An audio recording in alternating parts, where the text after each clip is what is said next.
प्रदूषणासाठी असलेले 35 कोटी खर्च करण्यासाठी मनपाला 3 महिन्याची मुदत देण्यात आली आहे। पाहूया नेमकं कशासाठी हा अल्टिमेटम देण्यात आलाय। 4 वर्षांपासून विविध कारणांमुळे केंद्राचा राष्ट्रीय स्वच्छ हवा कार्यक्रम अर्थात एनकॅप या उपक्रमांतर्गत प्राप्त झालेला 87 कोटींचा निधी अद्यापही अखर्चितच आहे। अखेर केंद्रीय पर्यावरण विभागाने 31 मार्च 2025 अखेरपर्यंत सर्व निधी खर्चाचा अल्टिमेटम दिलाय। सध्या महापालिकेचा 55% निधी खर्च झाला असून पुढील 90 ते 100 दिवसात उर्वरित 25% निधी खर्चाचं नियोजन करावं लागणार आहे।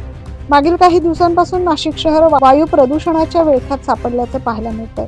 हे प्रदूषण कमी करण्यासाठी पालिकेकडे पर्याप्त निधी नसल्यामुळे साधारण 2020 मध्ये केंद्राच्या एनकॅप योजनेअंतर्गत 87 कोटींचा निधी प्राप्त झालाय। केंद्राकडून प्राप्त निधी वर्ष 2 वर्षात खर्च करण्याचे नियोजन होते, मात्र मागील 4 वर्षात जेमतेम 4780 कोटी म्हणजेच 55% इतकाच निधी खर्च झाला।